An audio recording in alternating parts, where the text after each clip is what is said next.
China has been in the news a lot, and here to talk about it is Derrell Peel, our livestock marketing specialist. Derrell, the big question is, how big of a deal is China, and what's the potential for the United States? Well, China has been a large beef producing and consuming country in total for many years.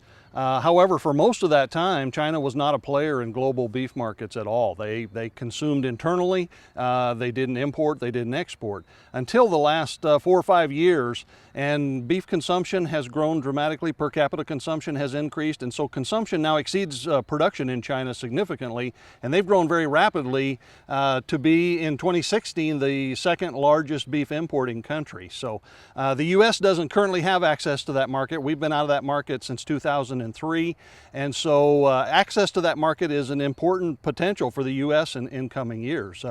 If we could pick up even 5% of that market, it would add about 4% to our total exports. So when it happens, it will take some time, but it could be a pretty important deal for the U.S. Let's break that down a little bit and look more closely at how that phenomenon might impact the U.S. cattle market. Well, right now I think it's part of the bullish scenario that we're seeing in the market. Cattle markets and box beef markets have been very strong. That's driven by a number of factors, including this sort of psychological impact. Obviously, we're not moving any beef into China right now, and we don't really know when we will. But in general, there are indications that both domestic and international demand for beef has been strong. So box beef prices have been strong. Fed cattle markets have been strong throughout this year.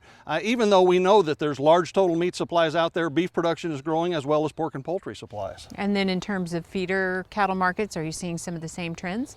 Absolutely. Feeder cattle markets have been very strong this spring, and it's obviously follows from the fed cattle markets. Live cattle futures for the summer months, the third quarter really have strengthened, so that plays into demand for feeder cattle now.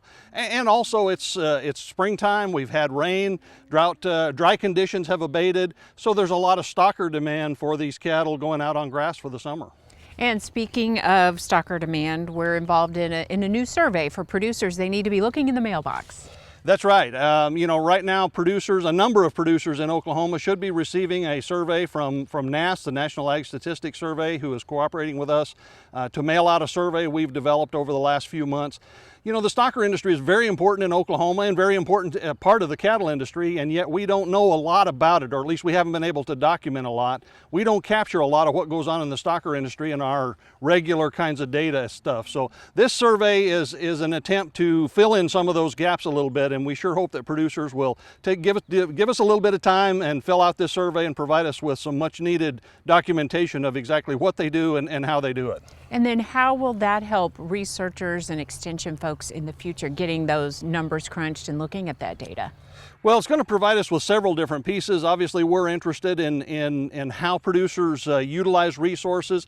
The stocker industry is all about flexibility, and so trying to understand how producers decide what to do, how it changes from one year to the next. A part of this as well is trying to understand movement of cattle. And when we look at things like disease threats, we don't really know how and when cattle move around the country, and that stocker segment is a big part of that. So this should provide us some additional information on cattle movement that is data we simply do not have right now. Well, we'll look forward to hearing the results. Thank you. Thanks a lot, Derrell.